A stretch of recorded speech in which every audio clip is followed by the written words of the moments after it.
Olá a todos, meu nome é Henrique, eu sou acadêmico do oitavo período do curso de História da Univale e sejam todos muito bem-vindos a mais uma aula. O tema da nossa aula de hoje é a Operação Barriga Verde, dentro da ditadura civil-militar no Brasil. O nosso objeto de conhecimento é a ditadura civil-militar e os processos de resistência.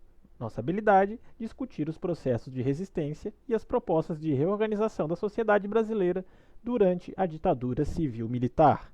Tudo isso dentro do grande tópico modernização, ditadura civil-militar e redemocratização. O Brasil após 1946. É aqui a bandeira de Santa Catarina, pois a Operação Barriga Verde é uma operação que se dá em terras catarinenses, como veremos daqui em diante. Mas antes de continuarmos, vamos entender um pouquinho sobre o contexto histórico da época. Entre os dias 31 de março e 1º de abril de 1964, ocorreu no Brasil um golpe militar. Esse golpe tirou do poder o vice-presidente do país, João Goulart. Ele que assumiria o cargo de presidente da República, já que o então presidente Jânio Quadros tinha renunciado. Ele não gostaria mais de ser o presidente da República. Então, João Goulart assumiria o cargo, mas sofreu um golpe militar. E a ditadura militar no Brasil, ela ficou caracterizada pela caça aos subversivos, a censura e perda dos direitos dos cidadãos. Subversivos aqui entendemos como aqueles que vão contra os ideais da ditadura. Muitas vezes, na grande maioria, para ser sincero, pessoas que pensavam ou que tinham ideais de esquerda. E aqui uma foto do golpe militar de 1964, com um tanque em frente a Brasília, a então capital nacional. Agora sim, entendemos um pouquinho o contexto nacional, vamos falar sobre o tema da nossa aula de hoje, a Operação Barriga Verde. Antes de mais nada, o governador de Santa Catarina, em 1975, era Antônio Carlos Conder Reis, nascido em Itajaí. E durante o governo dele, ele que foi eleito por voto indireto, o que é um voto indireto? Não foi a população que elegeu Antônio Carlos Conder Reis como governador. Foi uma cúpula de políticos, de militares, que votaram nele. Então ele era governador, mas não foi eleito por voto popular. Ou seja, não estávamos vivendo em uma democracia. Durante seu governo, ocorreu a Operação Barriga Verde, que tinha como objetivo caçar e prender militantes catarinenses do Partido Comunista Brasileiro, o PCB. Eles que eram acusados de tentarem reestruturar esse partido, o PCB, no estado de Santa Catarina, o que era crime. Foi a principal operação militar em Santa Catarina durante a ditadura militar no país. Então, enquanto o país estava sob o regime da ditadura militar, em Santa Catarina essa foi a principal operação militar que seguia as mesmas diretrizes do golpe militar. Então, vivíamos num período de bipartidarismo, só poderia haver dois partidos, e o Partido Comunista Brasileiro ele não era um deles, era o partido banido. Por isso, a justificativa de se criar a Operação Barriga Verde. Aqui temos uma foto do Antônio Carlos Conder Reis, durante seu mandato de governador do estado de Santa Catarina, e ao lado um militar. Vamos agora sobre alguns fatos da Operação Barriga Verde. Ela durou de 1975 até 1977, e ela foi responsável pela prisão de 42 militantes do Partido Comunista. A operação e as suas prisões, que na verdade eram sequestros e não prisões, os militares sequestravam as pessoas, ganhou força com o apoio do DOI-CODE, que é o Destacamento de Operações de Informação, o Centro de Operações de Defesa Interna. Ele que foi uma instituição fundada durante o regime militar e que ficou conhecido pelo alto índice de tortura e de desaparecimento de pessoas que pensavam ao contrário do governo. E existiam torturas físicas e psicológicas, queimaduras, choques elétricos, o pau de arara. Os presos eles também eram impossibilitados de dormir, era uma das maneiras de tortura, essa psicológica.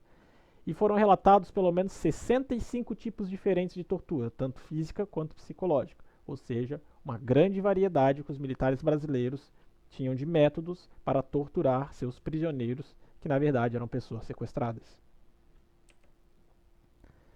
Aqui temos exemplos de duas fichas de membros catarinenses que foram pegos pela Operação Barriga Verde. Um deles, o Alessio Verzola, e o outro, o Vladimir Amarante. O Alessio Verzola tornou-se uma referência na militância do Partido Comunista Brasileiro, e em 1975 ele estava afiliado ao MDB, pois era a única maneira de fazer oposição devido ao bipartidarismo. Só existiam dois partidos políticos no Brasil, o Arena e o MDB. Então todos que pensassem contra o regime militar deveriam se filiar ao MDB, mesmo que não concordassem com as ideias do partido. O Alessio, por exemplo, ele era filiado ao MDB, mas o seu partido, de verdade, era o Partido Comunista Brasileiro. E o Vladimir Amarante foi preso pelo DOI-CODE em 15 de outubro de 1975. Ele era de Videira, formado em Direito pela Universidade Federal de Santa Catarina, a UFSC, e quando libertado, ele voltou para Vieira. E a Operação Barriga Verde, ela fica caracterizada porque as ações elas eram amparadas pela lei, como as demais operações militares do governo durante a ditadura. Como assim uma ação amparada pela lei? Então, um dos decretos-leis do governo militar, o decreto número 898, de 29 de setembro de 1969, ele dizia que operações assim serviriam para combater os crimes contra a segurança nacional e a ordem política e social. Como a segurança nacional, a gente entende que ela é a garantia da consecução dos objetivos nacionais contra antagonismos, tanto internos como externos. Ou seja, existe uma doutrina de segurança nacional, podemos abreviar como DSN, e ela era entendida como uma teoria de guerra, algo bem simples.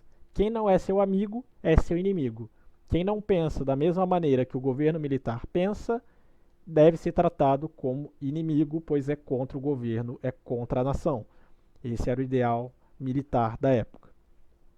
Agora, eu vou deixar para vocês o trecho de um dos familiares de uma vítima da ditadura militar em Santa Catarina durante o governo militar no país.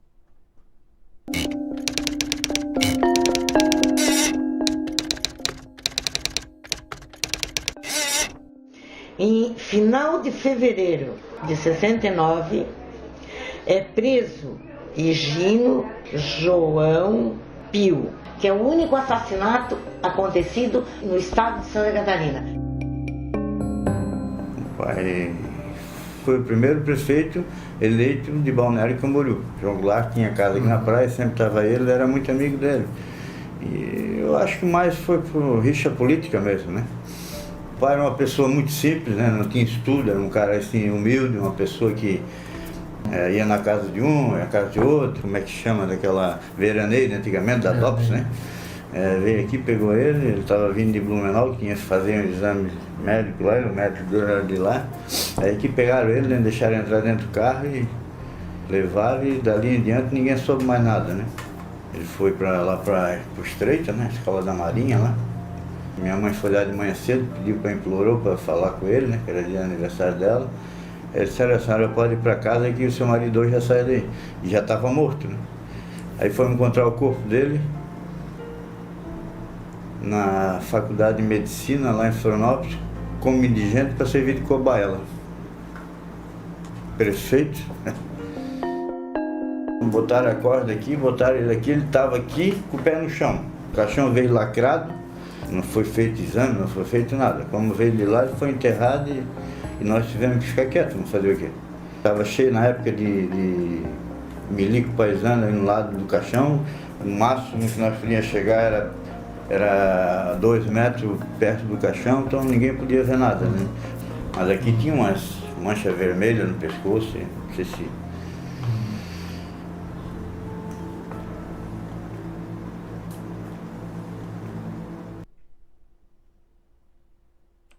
Essas são nossas referências. Espero que todos tenham gostado. Fiquem bem e até uma próxima aula. Tchau!